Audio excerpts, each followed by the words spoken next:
Welcome, everybody, to another edition of CPG Insiders. I'm your host, Mark Young, with my co-host, Justin Gerard.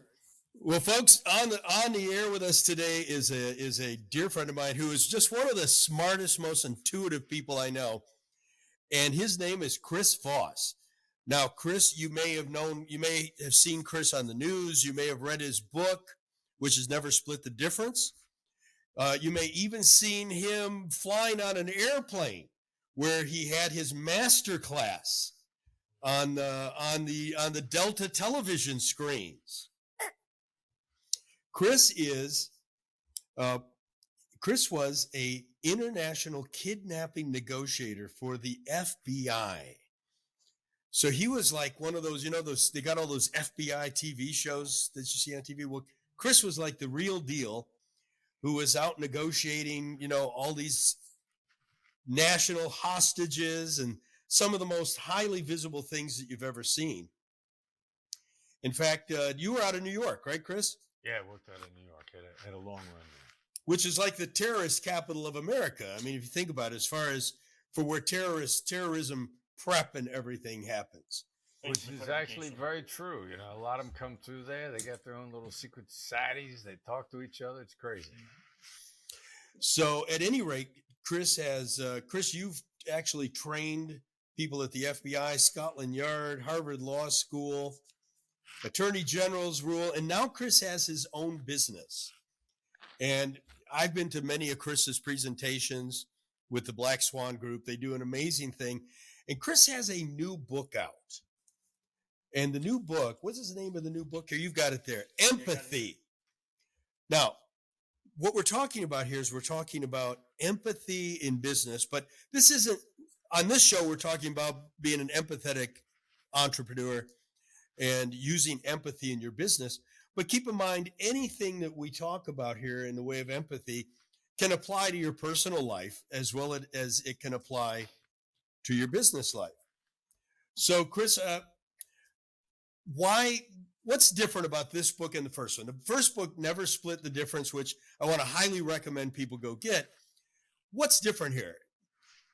Well, we decided a great way to really help people feel that they could do this in all walks of life is to bring in a bunch of authors. Each chapter is a different author, and the cover that you held up, my son has a chapter himself that he wrote completely separate from me.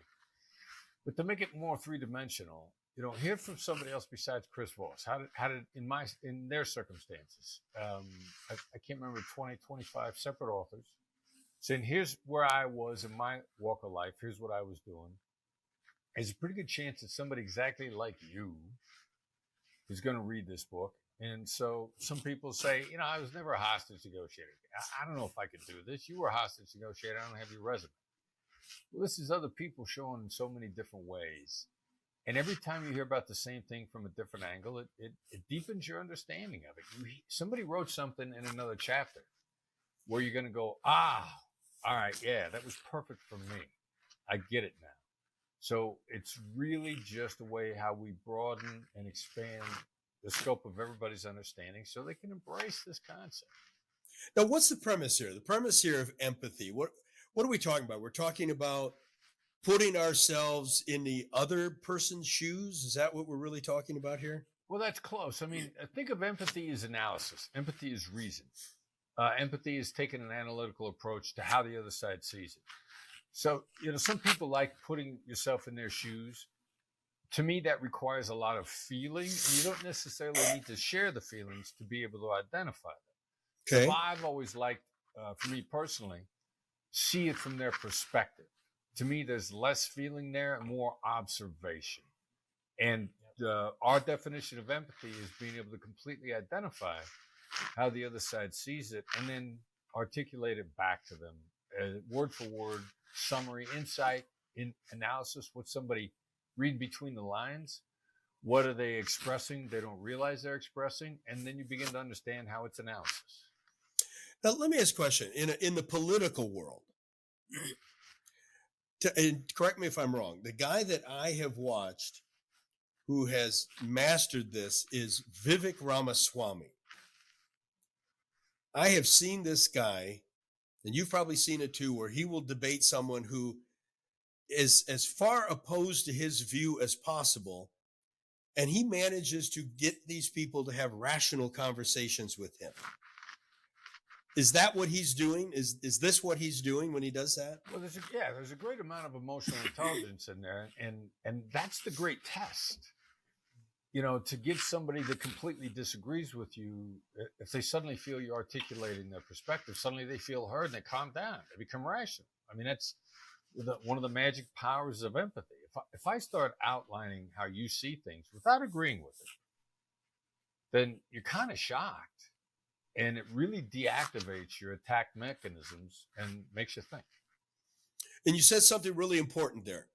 I don't necessarily have to agree with you. I just have to let you know that I hear you, that I'm understanding what you're saying. Yeah, pretty much. I mean, when I ended up collaborating with the guys at Harvard, a bunch of brilliant people up there, it was when I came across Bob Manukin's book, Beyond Reason, principally a negotiation book for attorneys. And a second chapter was the tension between empathy and assertion. And I remember thinking well, from my point of view, there is no tension. I think Bob wrote that chapter to get your attention, to make you read it. But his definition of empathy said, not only do you not have to agree with the other side, you don't even got to like them. And I'm like, yeah, that's exactly what we've been doing in the FBI hostage negotiation. You want me to influence Al Qaeda? You want me to like that guy? That ain't never going to happen. I still got to influence it. So is empathy the precursor to influence? Yeah, I think that's very well said. It's a great precursor to quite a number of things. It's a precursor to compassion. It's not compassion. You don't have to have any compassion for it. But it can be a precursor to it. It's a precursor to influence. It triggers your ability to influence. What we found out since is it triggers chemical reactions in your brain that's going to change how you see me. And it's changing in my brain, or it's changing in the person I'm talking to? It's changing in the person you're talking to. Now, as you're applying it, you tend to really kick your reason into gear. So there's this kind of two-way analytical process that goes on. But the chemical changes are triggered in the person you're talking to, not in you. So from a practical standpoint for listeners here, so our clients are entrepreneurs, our listeners are entrepreneurs, and they're dealing with big retailers and stuff. Let's say one of our clients or one of our listeners is in a negotiation or wants to be in a negotiation with a big retailer. Mm-hmm. And they want that big retailer to bring their product into their store. But the retailer is saying, no, I don't think this product makes sense for my store. I don't think this is good for me right now. How would we use this? Because where I see the value here is keeping that conversation alive. Right. At this point, because the buyers just said, I'm sorry, this isn't working for me. Right. So how can I use empathy to keep that conversation going so that I've got a few more minutes to discuss this? All right. So I probably say, all right, so your real challenge here is you've got square footage in your store you got to maximize. And you're going to be held accountable if it goes bad. Now, there's a certain percentage of things that are working for you guys in the store, and a certain percentage of things that are not working. And every time you bring something in that soaks up square footage and doesn't work, it puts your neck a little bit more on a chopping block. Right. As of right now, you ain't happy with how hard your neck's on a chopping block already. And the last thing you need is it to be on a chopping block a little bit more. So you got to be super cautious, because you make the wrong move here, you commit to the wrong marriage, you get locked up into a long-term relationship that you can't live with, you're going to be out on the street. Okay, now I'm playing the part of the buyer right now. My head's going to be nodding with you. Right. I'm going to be giving you some visual agreement here that, yep, that's exactly right. if I bring your product in and it doesn't sell, I'm the one that's going to pay for it. Right. So then I'm going to say, so it seems like you got some criteria for what you're looking for that instead of exposing your neck more is going to make you look better and is going to work. Because what we really need here in this conversation, if I can step back from it a little bit, I need to find out what's really driving the other guys no. Is it that they don't see that it fits a criteria? Is it they're overwhelmed in the moment and they haven't had a chance to look and do the comparables? You know, a lot of people are taking meetings, especially corporate execs. Like these dudes are drowning. These, guys and gals, they're drowning in decisions. And so if a decision could cost me my job and I haven't had the time to analyze it, then what I'm going to do is not make the decision. There's a lot of data out there that indicates that more people are making decisions to avoid getting fired than they are to get promoted. Yes. Number one job is keeping your job. Number one job is keeping your job. So that makes them risk averse. Now they risk averse because they've actually lined up the criteria, or they risk averse because they're overwhelmed at the moment. They haven't had an opportunity to do so. And if you want to bet, the better bet is probably they're a little overwhelmed and they don't want to let somebody sneak anything past them. Now, most of their conversations that they're having, people are sucking up their bandwidth in the conversations. We teach people. There's a very specific technique called the label. I can say, what are your criteria for what you're looking for in the store? Now that, in general terms, is a great what question. It's deferential. If you're going to ask a question, it should be what or how. It feels good to the other side. People like to be asked what questions. The problem with that, the what question is, it triggers in-depth thinking that somebody's really only fully capable of answering once or twice, usually mid-morning. As soon as they start to get tired, their ability to engage in the in-depth critical thinking that calls for just begins to vanish. So let me ask you a question. You just brought up an interesting point. If I've got a meeting coming up with a major buyer, do I want to push for an AM meeting? In general terms, both you and them, in very general terms, you're going to be at your peak thinking at about 10, each of you at about 10 a.m. your time. For a combination of reasons. There's circadian rhythm. There's how much sleep you got last night. There's how much you dealt with in the day. There's your diet. And there is, in point of fact, something referred to as decision fatigue, that you only have the ability to make so many decisions in a given day. And we have to remember that buyer by 4:00 might be on their 15th meeting. Exactly. It's kind of this old thing. Like if you're in jail and you're coming up for parole, you want to come up for parole in the morning as opposed to at the end of the day, because the other side's going to be more open. So now your dilemma is, what if you can't get around that? What if there's no change? So the crazy thing is, if I say to you, it seems like you've got criteria, that's not going to tire you out as much as what is your criteria. We're finding this on a regular basis, and we teach people, all right, so you're going to have a great question you're going to want to ask, a what or how question. What's the corresponding label? And then based on time of day and your sense of the other person, you got to be able to toggle back and forth as how you're going to pose it. And if I catch you at 4:30 in the afternoon, I'm probably you're not going to feel like I've asked you a single question, but I'm going to get a lot out of you. All right. So if I'm dealing with a buyer, you're nailing this really good. The buyer's concerns are going to be, I don't want to bring in a bad product that underperforms and I'm going to get in trouble for it. So what does the buyer want to see? Well, the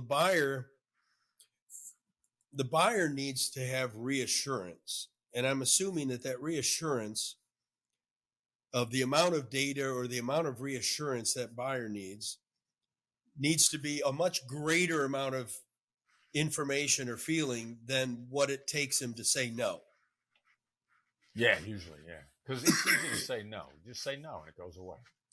Now, am I better off to talk to this buyer in facts and figures, or am I better off to try to talk to them more in a story model?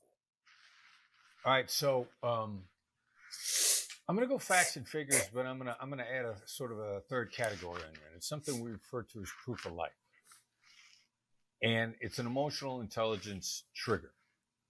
So after I've laid out for the guy, what I said before, you're worried that you're going to make a wrong decision. You know how much the square footage in your store is worth, and you all know that you've already got a bunch of stuff in there that's underperforming, and you're locked into long-term contracts. You can't get these people out, and so you're even more desperate to make the right decision.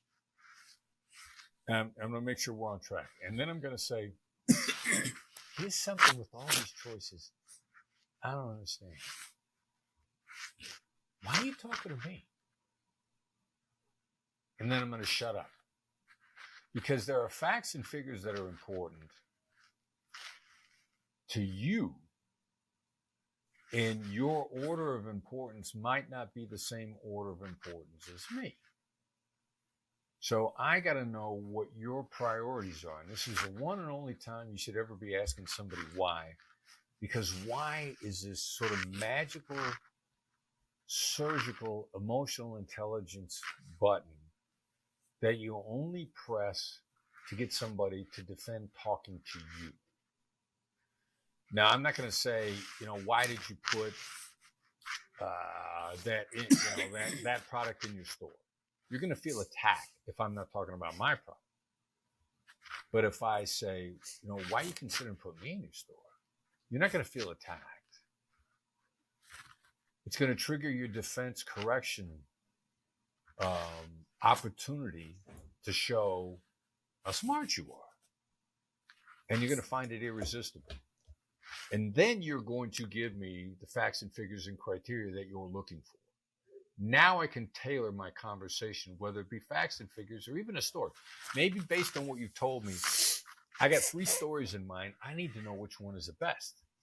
And you just told me which one of my 3 is going to go. Or maybe you just told me that what's number 5 on my list of importance of facts is number 1 on your list.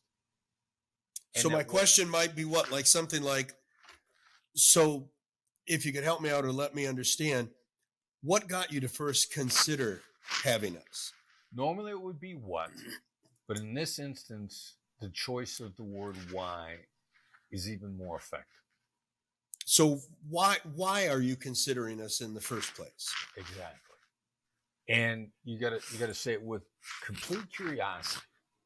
Because curiosity is impossible to resist.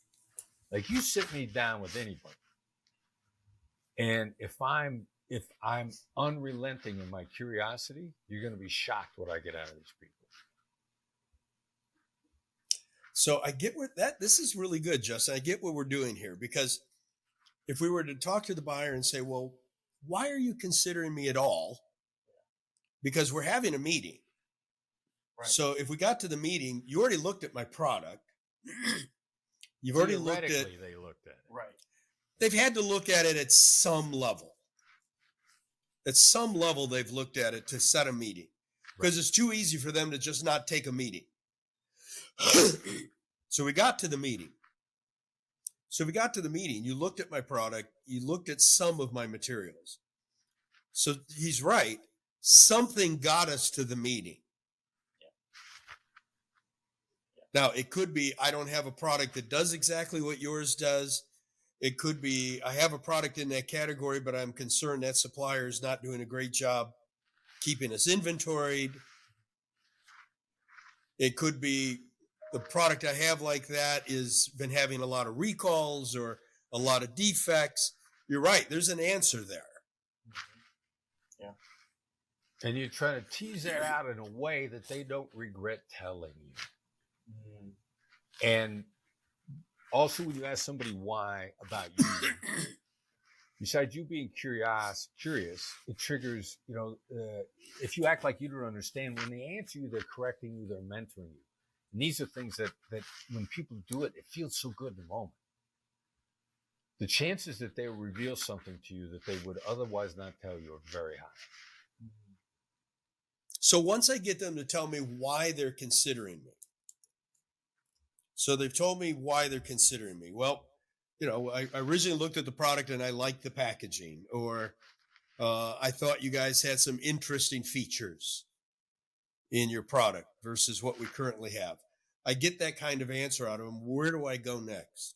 Well, I'm probably going to go. People are far more at ease talking about barriers than they are about reasons for. And so I'm going to focus now down on, all right, so what's getting in the way here? What's stopping us from moving forward? Because people can talk about their barriers without feeling they're committing themselves. And to some degree, they're challenging you. Where when you say, well, what are the next steps? How do I get in we match on all these. How do I get into the store? Now they're backed up again. Oh, I don't know. I don't know if I made an agreement. I don't know what the ramifications are. I haven't thought about my problems.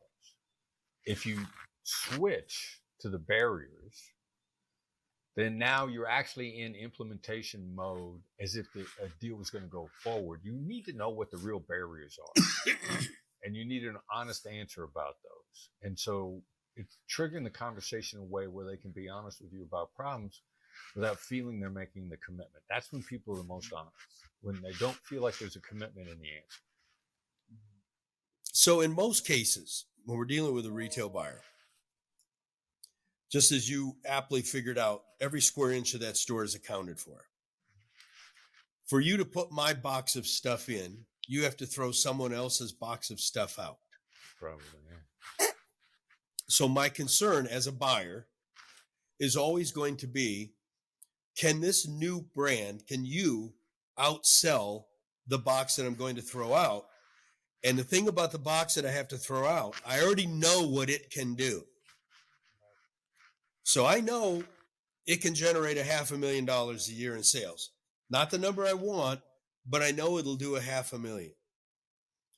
So typically where that buyer wants to go, that buyer needs to be convinced that if they get rid of this box A and they put in my box B is going to make them more money. Now let's assume for a minute I have no track record to prove that, because I've not been in a retail store. I'm trying to get in a retail store. What are the things that I can do to make them feel comfortable that I'm going to follow through with my commitments? Because what this is really about in a first case scenario, I'm coming in, I'm showing you my new product. And I'm telling you, I'm going to do all this marketing. I'm going to do all this advertising. I'm going to do all these promotions to drive traffic to your store. But that buyer is conditioned and used to being lied to by half the people who walked in his door today. Because people came in and said, oh, yes, we're going to run television ads and we're going to do radio ads and we're going to do this. And they don't do it. And now the buyer's left holding the bag. Because I said yes to this thing because Chris promised me $3 million worth of TV commercials and he never did it. What are the ways that I can build trust with them so that they'll believe me when I tell them I'm going to do it? And let me add to that, folks, right now. If you go to a retail buyer and you promise something, you better do it. Because if you don't, you got one sale and you're going to get kicked out. I'm just going to tell you right now, if you lie to them, you're getting kicked out. Yes. So Chris, how do I convince them that I'm telling the truth? And by the way, I am telling the truth because I'm really going to do it. All right. So the first thing that everybody listening to this needs to do is go back and rewind and take notes on what you just said. Because that's the precursor to what you're going to say next. And so you're going to say, effect what you just said. You got all these people come in, they've given you all these lies, they made all these promises, and you've been lied to so many times that it's like a reverse Pinocchio effect. You wish that their noses would grow every time they lied to you, and you walk down the street, you'd see 50 people with 4-foot long noses. And right now, you and I have a universal truth going on, because I'm, again, nodding my head saying, yep, I get lied to every day for a living. Yeah. And so then I'm going to say, how do you want me to track this? Step by step. How do we track it? How do we make sure we're on track? How do we continue to talk with each other so that we can fix anything that's off track? What you're doing is you're inviting them into a collaboration of implementation. And you're courageous about it because and in point of fact, you want to be tracked. You want to keep track. You want to be on top of your data. You don't want nobody, unless you're lying, you don't want to fail. So, and no, as they say, no battle plan fully survives encounter with the battle ground. No plan. I know I'm butchering what Eisenhower said. Like, you as a supplier want to be on top of what's going on so that you can make adjustments as it's going on to ensure your success. If you're gonna drop it and assume that everything is going to be wonderful without you monitoring or paying attention to it, I mean, you're on hopium. And hope is a drug. It's not a strategy. So you want a joint strategy to ensure success, so that in 3 months, nobody's surprised. You can't go, well, it's going to take time. No, that ain't the answer. The answer is, how are we going to stay on top of this to ensure that our strategy is going to work, and how are we going to adjust when we find out the inevitable glitches that are going to be there. Now you got a collaborative effort of success between the two of you. You're somebody that the other side can trust. Of course, things are going to go hit glitches, hit speed bumps, unintended consequences, whatever analogy you want. The issue that I want with anybody I do business with is how we're going to jointly track this and make the adjustments so that we don't go down with the ship. I like where Chris is going here, Justin, because think about that. I'm meeting with a buyer. The buyer's used to being lied to. I tell the buyer, I've got this entire ad campaign. I'm running television commercials. I'm running radio commercials. I'm doing web stuff, whatever the case is. And I like what he said. Convince the buyer that not only are you going to do this, but you're so committed to doing this that you want him to have a way of monitoring it, because you want to show him how you're doing it. Mm-hmm. Now, we know that buyers are always overwhelmed with data. Yes. So one of the things I would be concerned with, this is me, I'd probably asking the buyer, how can I keep you updated on our marketing programs and keep you up to date on everything we're doing without me overwhelming you with too much information? Because I don't want to crowd your day up with a bunch of emails, but I want you to know that we're doing everything plus that we're committing to. So what would be the best way for me to provide you? What's the easiest way for you to get that information so that you see we're executing on everything that we agreed upon today? Does that make sense, Chris? Well, your gut instinct is really good, because here are some nuances of how you laid that out that were perfect. Because you asked the same question 2 different ways. The first was with how, and the second one was with what. In each one of those, asking the same question slightly differently gives them time to think. It triggers their perspective on the same issue from 2 different directions. The how question creates a certain type of thinking. The what question creates a slightly different type of thinking. Now it comes alive in their head. So asking it the same thing 2 different ways is perfect in getting the other side to feel comfortable, to feel deferred to feel in control, and actually come up with a great answer. And I want them to know I'm respecting their importance and their time. I don't want to overwhelm you with data, but I want to give you the right data so that you're comfortable that we're executing on everything. Yeah, amen. Yeah, exactly. You got a gut instinct for realizing what the potential problem is. You're going to be overwhelmed. You loop that into the question. How would this work with let's switch from the buyer for a minute, and let's move this to vendors dealing with a supplier, with their supplier. Mm. And because most of the people in the CPG world are hiring other people to make their products. Yep. What is the problem? Well, the problem there is I'm not getting the product on time, and the product's more money than I really need it to be. That's the two issues on my side now. As the vendor, I'm trying to lower my cost of manufacturing and speed up the time that I get products. So flipping this to the other side, how would that empathy work? You got to get them to come to Jesus, if you will. Again, you start out, look, I know you guys are overwhelmed.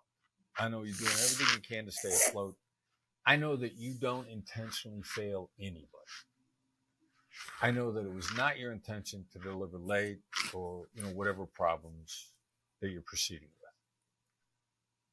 So what's their perspective? What's their point of view? How do they see this? You say what they're thinking.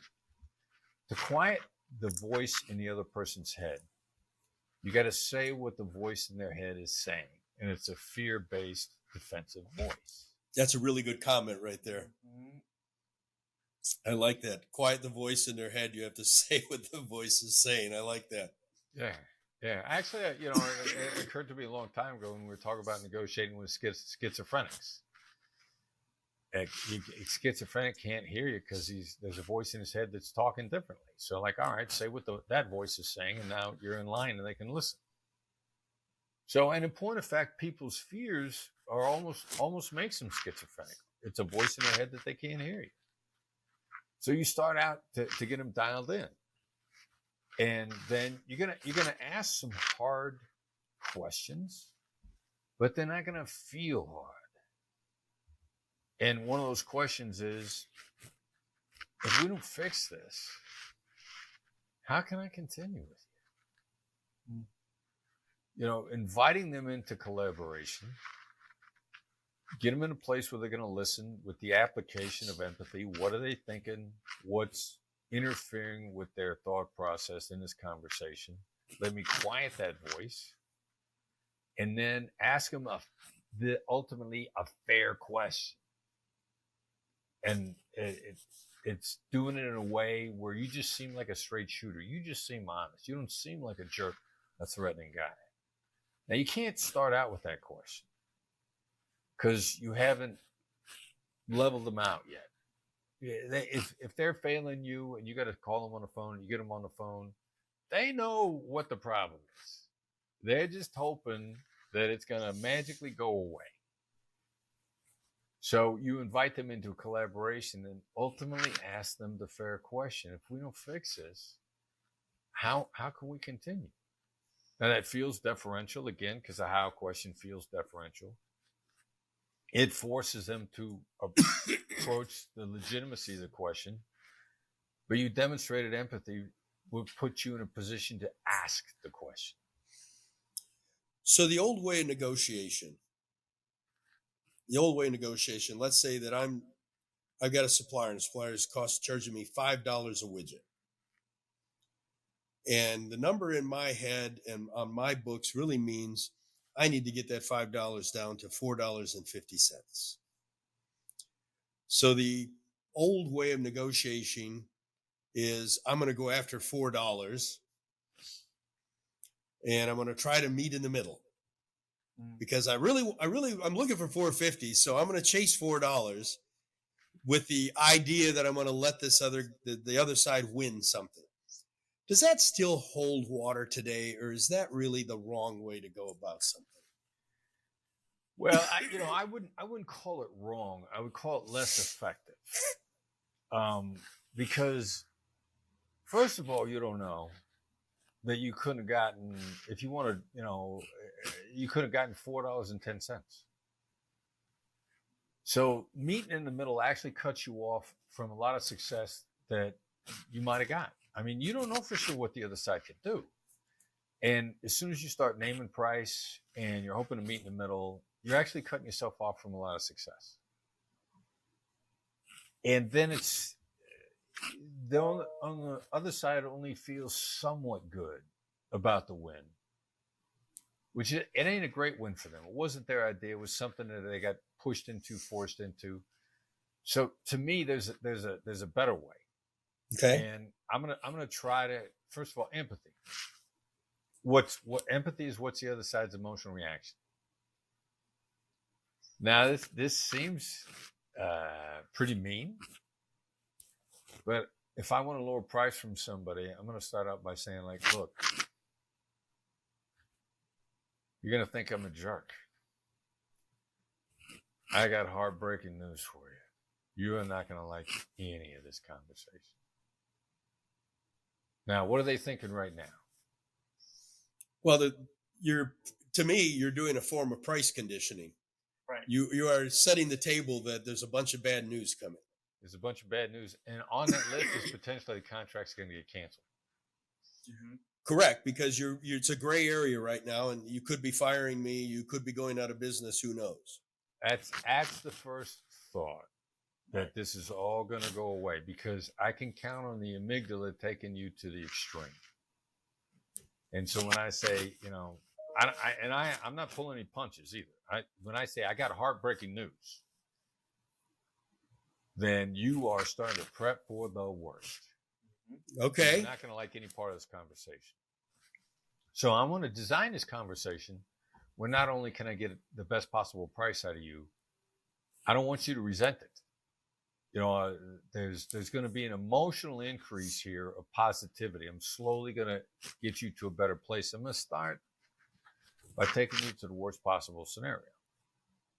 All right. And then I'm going to say, the way things currently are, my problem, and it's my problem, it's not your problem. My problem is the pricing we have does not work. Right. I can't make any money at this price. Yeah. And so now you're a little bit relieved, because I didn't fire you. I didn't tell you the game is over. Like and on a grand scale of things, you just went from none to slim. Right. So I just went from holy crap, we're losing the account to, okay, I'm not losing the account yet. We got a shot here. Yeah. So I'm going to say, look, no BS. Don't mess with me. You got to tell me what's the best you could do. And then we'll have a discussion from there. But my goal is that this is the moment that we will look back on in 15 years saying this is where we turned everything around. Because what's stopping, and now I'll step back from this. The big thing that's really stopping you from coming in with a rock bottom price is longevity.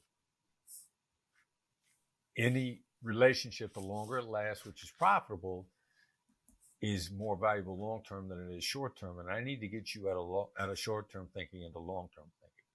Now, in point of fact, when I say that to people, I do want a 20-year relationship that is phenomenal for both of us, because it's expensive to fire employees. It's expensive to fire vendors. It's expensive to lose any relationship. The replacement of that relationship is expensive. And so, in point of fact, I want everybody I do business with to think long term. That is my intention. I'm not looking to maximize cutting your throat today, because I want to be in business with you for a long time. So what I'm really looking for is you not looking to kill me today either, because it's my goal to be a partner with you for a long time. And I'm gonna ask for your number. Should I ask them how I can help them get a better price, or am I opening myself up to giving things up? No, I would. Now you're talking about what goes around the price, and in point of fact, price is a term, and so I would express that same sentiment, probably in a different way, because I like labels. I mean, everybody on my team, we can work our way entirely through negotiation only labeling. And I might say, it seems like there's some ways that would make it easier for you to give me a better price. It's funny because everybody's always complaining how you shouldn't be labeling people or labeling things. Right. Yeah. It's how are you using the concept? Mm-hmm. Are you name calling or are you stimulating thinking? So, because I'm sitting there thinking, what could I do now? I'm the vendor, or I'm the buyer at this particular case. I could speed up payment. What if I paid you in 10 days instead of 60 days? Right. What if I made a longer term commitment to more units? What if I guaranteed that if you bought the product from me right now, we supply Walgreens, but if you get me the right price, I can go to Walmart and you'll be my vendor for Walmart, which will triple the amount of business we're doing. But I can't go call on Walmart until I have a better number, because I know Walmart's never going to take the number I have. So, should I throw these ideas out or should I wait for them to come up with these ideas? No, first of all, you're going to get to those ideas at some point in time.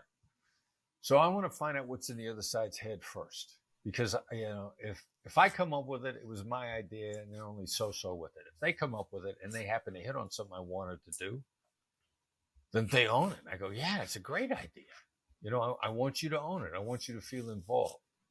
And so I'm gonna look for information from you. I want to make myself smarter on the possibilities. And then if there's still some possibilities they haven't either hit on, and these are black swans. They got stuff they haven't told you about. You got stuff you haven't told them about. And then you might say, is it a ridiculous idea if we're brainstorming for me to throw out a couple concepts? Now you can start tossing that stuff out. Would it make sense for me to tease it out?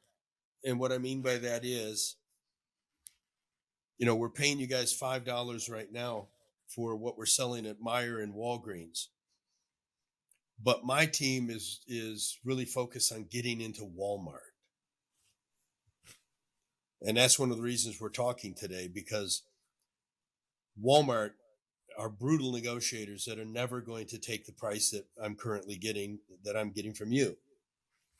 So is that a more under the table way of teasing them that, oh my God, Walmart's out there? That's going to be 3 times more volume without me trying to dangle it? Yeah, well, it's predicated on the premise that you're not lying.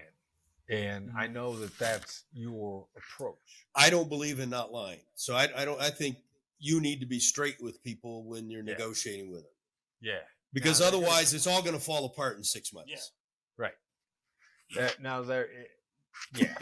there are a bunch of people out there that are gonna dangle some nonsense out there, and it's a total lie. So you got to assume that game's been run on them to some degree.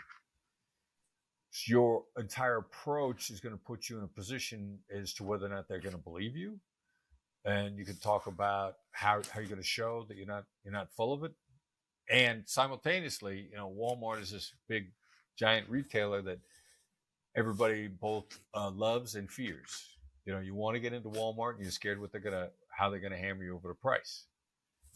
So there's no way that's not being thrown out a lot. Any of the big box retailers, any of the big outlets, people are throwing that around. Yes, do it, and only if you can deliver, because it's gonna come out. What if I presented it as a collaboration, in as much as Chris, one of the goals that we want to have for this product is we think it's time that we go to Walmart. We think we have an opportunity at Walmart. And I'm looking to get your input, because I know we can't do it at the pricing we're at. So do you think, as our supplier, do you think it would be good for us to go to Walmart? And how can we get there? Because we know we can't get there with this pricing. I love collaborations.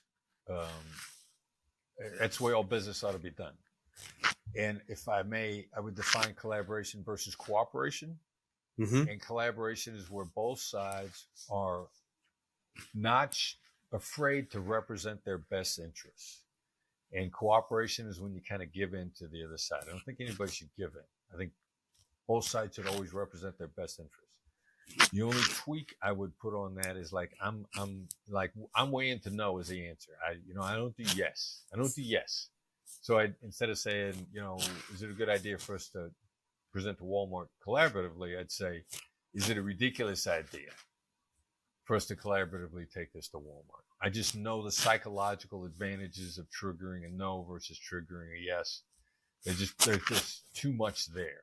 So tell us the advantage. What's the advantage in triggering a no than a yes? Because that goes against all of the old sales tactics that we've been taught on getting compliance sets and yes sets from people, and a thing in motion stays in motion, and getting people to say yes, yes, yes.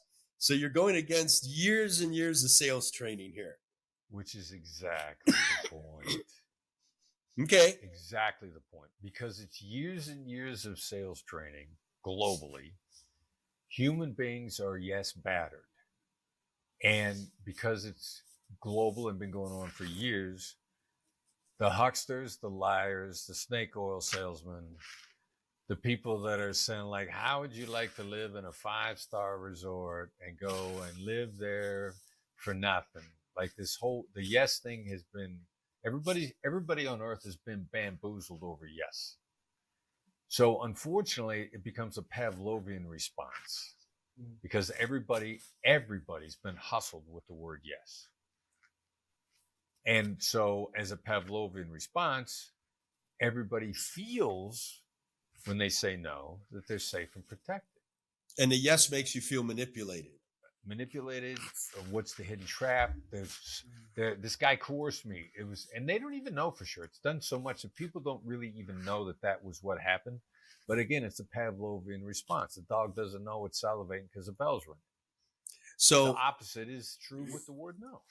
I'm going to give people some history here. Some of you aren't old enough to remember this. When I was a kid, we used to have door-to-door encyclopedia salesmen.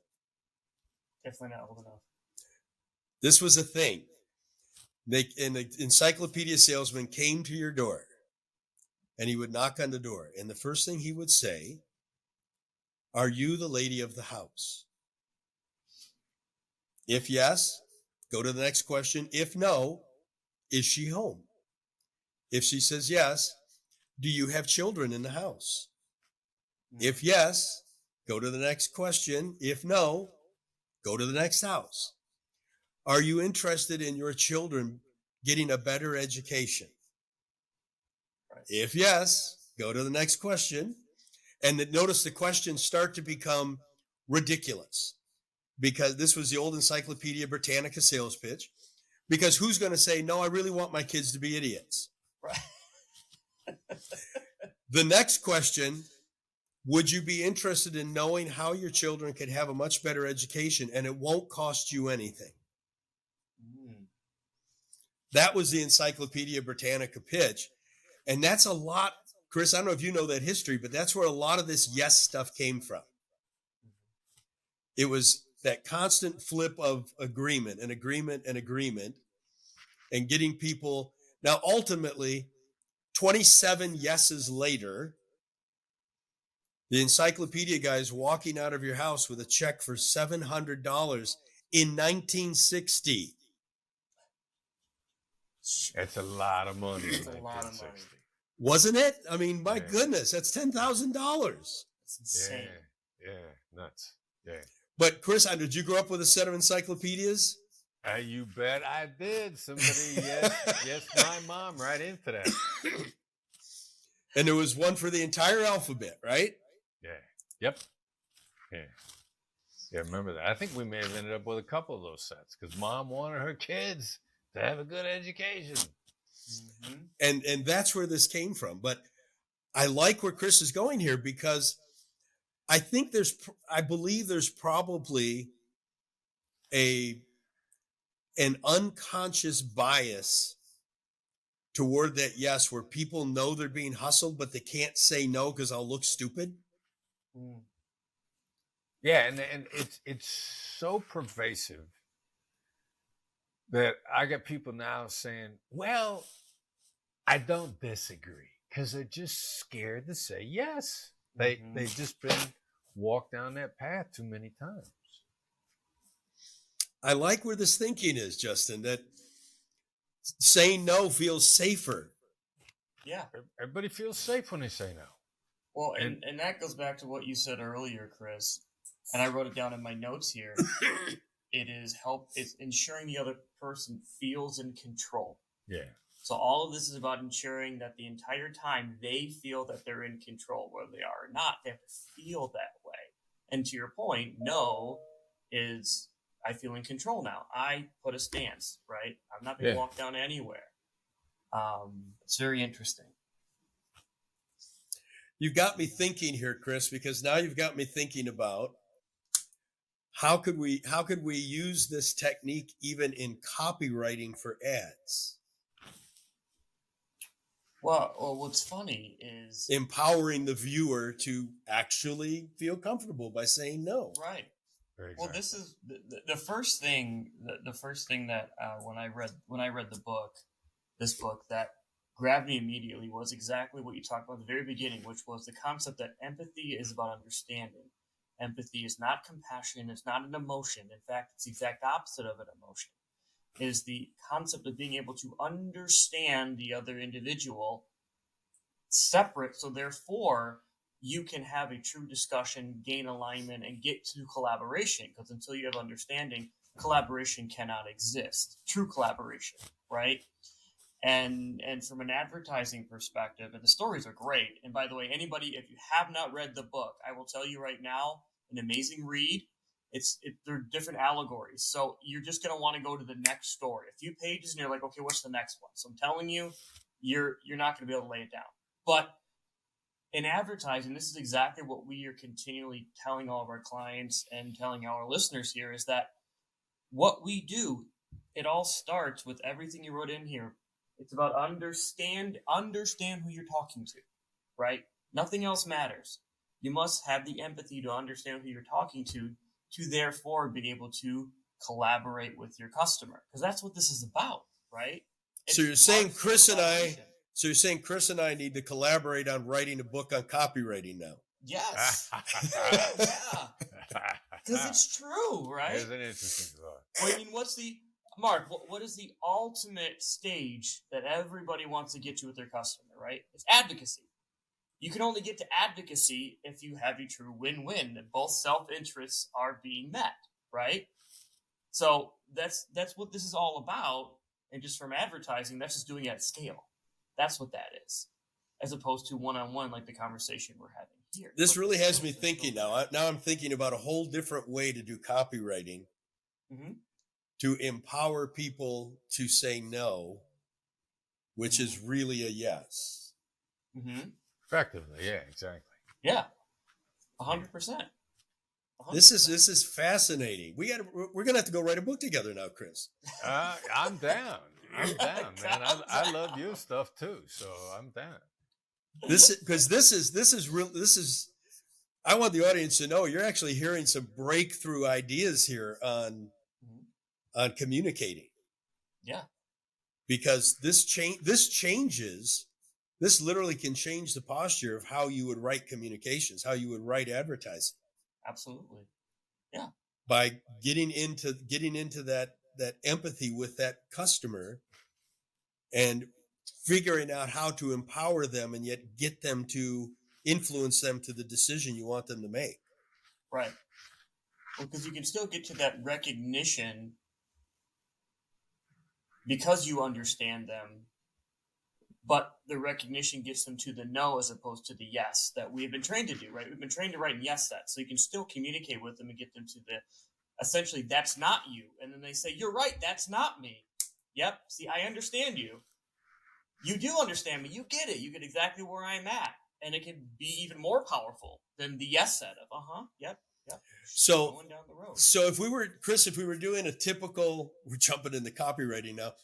If we were doing a typical direct response TV commercial selling senior citizens, that spot would probably start with, are you over 65? Are you currently on Medicare? Sure I am. Do you suffer with diabetes? That would be a very typical beginning of a commercial selling a senior citizen a Medicare covered diabetic program. Right. Is there, because they're saying, are you over 65? Yes. Are you currently on Medicare? Yes. Do you suffer with diabetes? Yes. Is that worth flipping, or is that okay to just let that go because it is so obvious? I don't think the decision question where you're going to get to here, I would definitely flip. But as see in person, the defenses are triggered much more. Now on television, it's a little bit less because there's a lack of personalization. I'd probably still duck the yeses. I'd be tempted to say, all right, so this information is going to be for you if the following describes you, and then I might hit those three just to stay away from the yeses. I don't see it particularly harmful in this moment. Now the decision question has got to be a no, which however you'd say it, are you against finding out how you could solve this problem? It's that simple.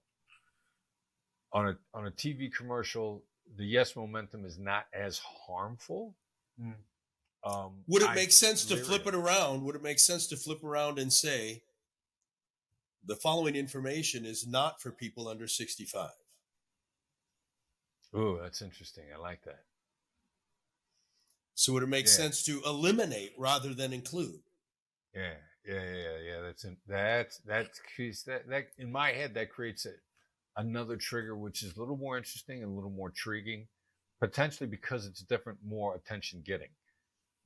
So the following information is not for people under 65 and not for people currently on Medicare. Yeah, I like that a lot. I do like that a lot. Interesting twist on what your supercomputer gut instinct came up with, which is a supercomputer. Because it's a different twist than raise your hand. Right. Because you're not forcing me to say yes. You've taken that yes out. Right. Mm-hmm. And I get your point. Your point is saying yes can bring up a visceral response. Yeah.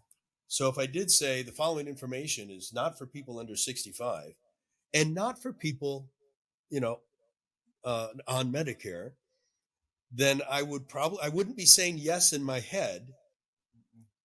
I would be telling myself I'm not in that group. Well, and I guess my question to you, Mark, because I know Chris is here, but in my mind, I'm going back to, your training, Batman, and thinking to myself that the way that is written, the not is an abstract. So therefore, what my brain actually hears is person of 65. I actually don't even read the rest. So it's not about asking the person to answer a question. It's what their brain will actually take in is the identifier, which is who they are and what they are by using the word not. Am I on the right track? Well, not is certainly an abstract. Right. Because I can't not be something. Right. So if I am not that thing, if that was in a commercial, I would already tune it out because you're right, I'm not that. But if I am that, my brain will identify with my age because I know what my age is. So I'm going to hear that as opposed to the whole phrase. Or even if you said, those under 65 and not on Medicare need not pay attention to the following information. Yeah, there's several different ways you could test that approach. And obviously, as you're throwing it out there, you probably want to test it several ways and see which one, catches more people. So this is interesting, Chris. I know we came to talk about the book, but now I think we've come up with a whole new methodology of how to start doing copywriting. Amen. I love it. I'm actually very interested in pursuing collaboration on this with you. This is very interesting.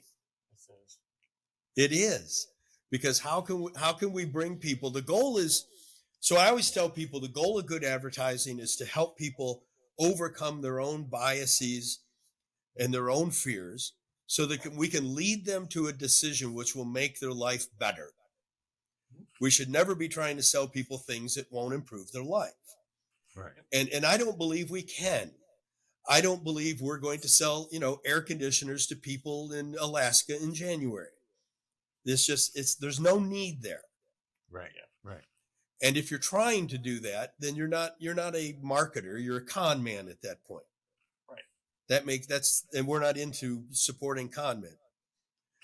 But knowing that advertising and communications is noble when it's done properly, I don't think there's any problem using the best science and the best information for being able to influence people to make good decisions.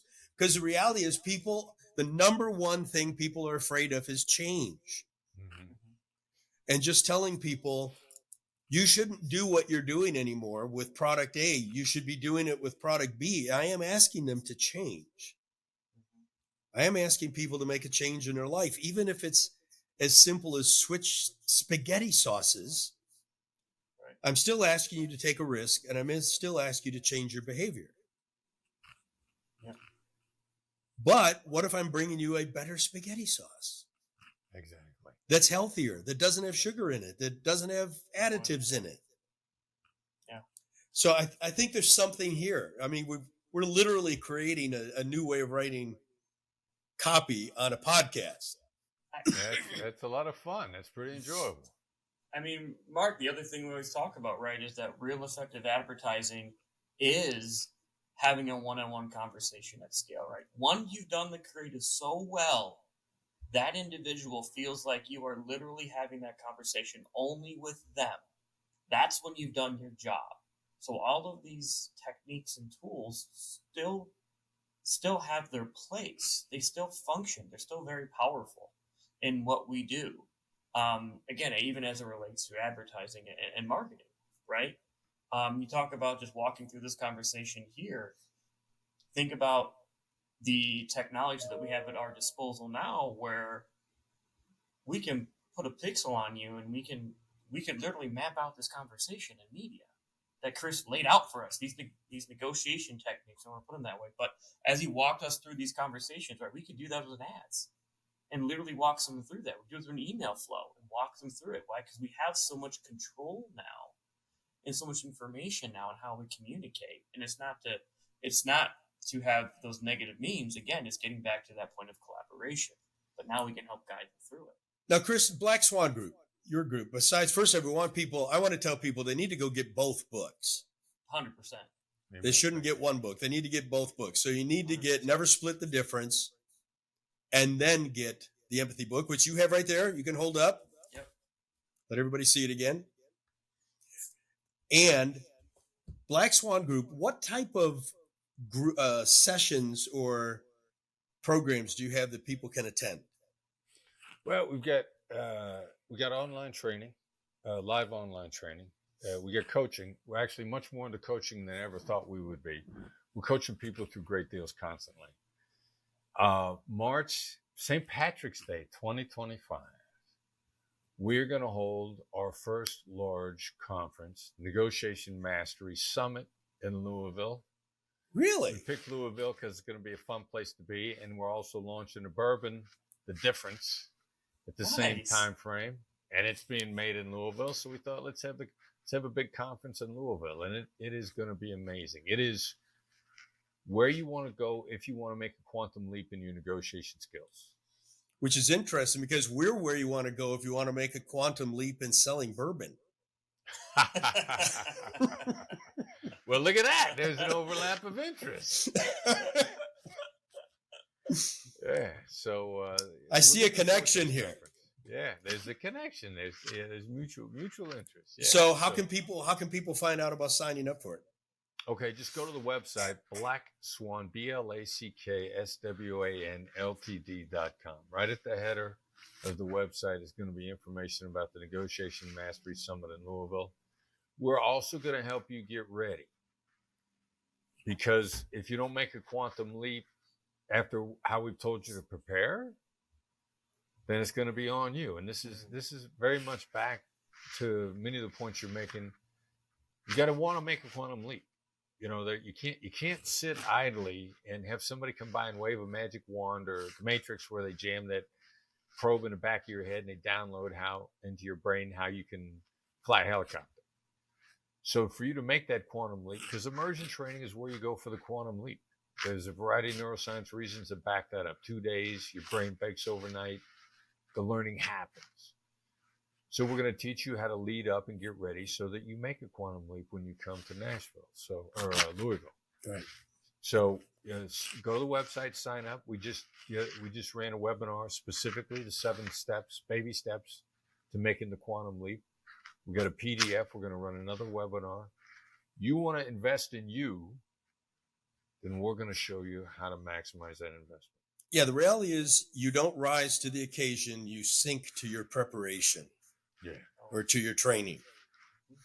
And it's a 2-day program, and you just said something in the 2-day program. I want to back you up on that. So my hobby is racing cars. And one of the things I do is I teach beginners how to race cars on several weekends in the summer. And we have a 2-day Saturday, Sunday program.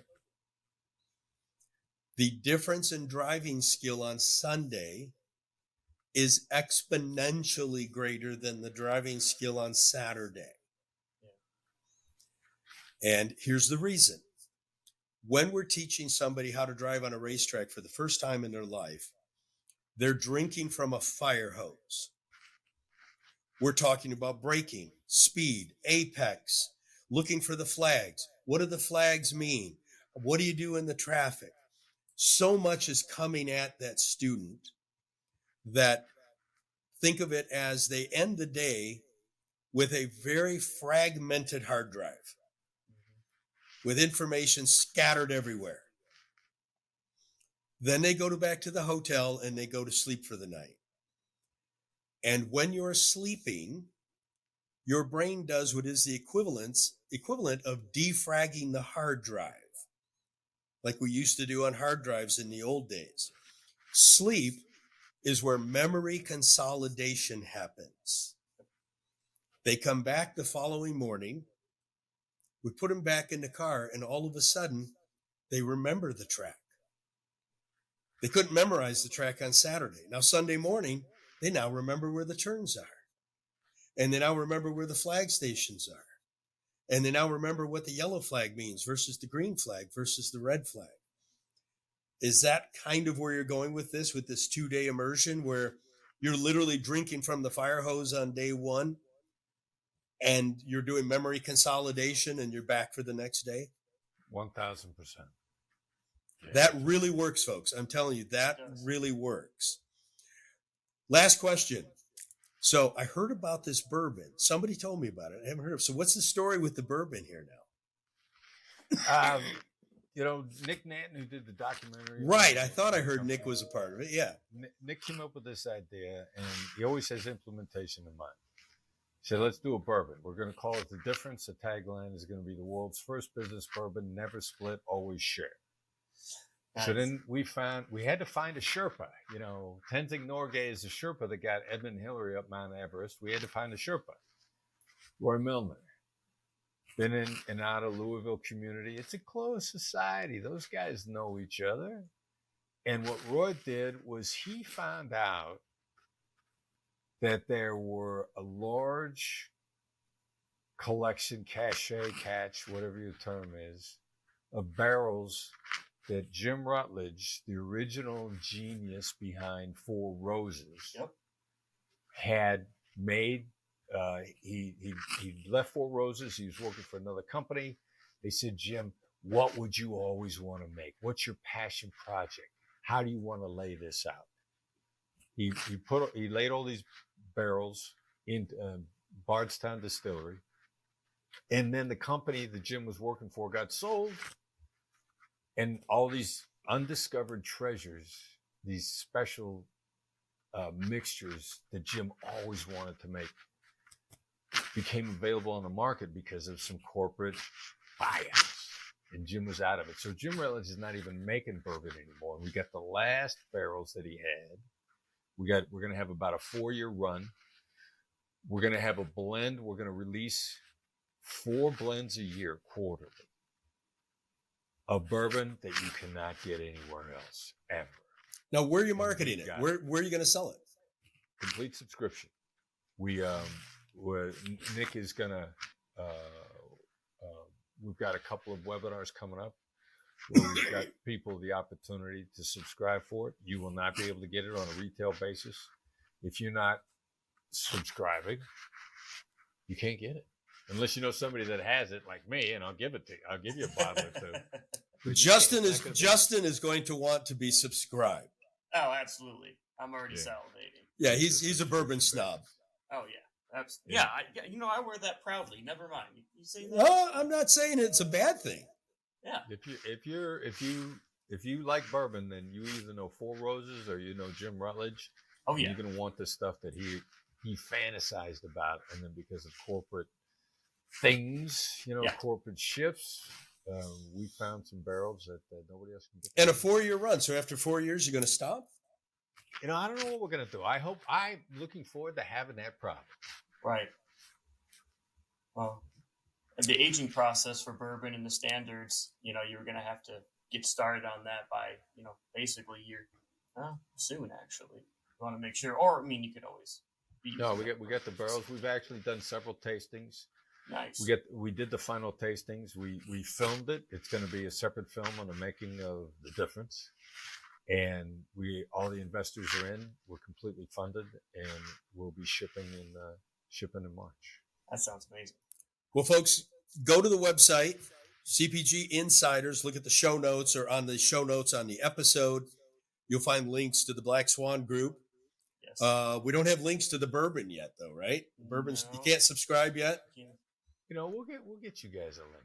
So let's get a link to the bourbon. Let's get a link that people could go pre-subscribe to the bourbon. Justin, you will be pre-subscribing to it. Yes, that's and go get the books. Chris, thanks for being with us. Hopefully I'll see you soon. The pleasure was mine. It always is. And let's talk about copywriting. There we go. Amen. All right, that's it for today, folks. If you enjoyed today's show of CPG Insiders, make sure you go to wherever you get your podcast. Leave us a 5-star review. If you're not subscribing, hit the little subscribe button, and then you'll never miss an episode. Also, remember, you can also find the podcast on YouTube, besides for all of your favorite podcast platforms. We'll see you on the next episode of CPG Insiders.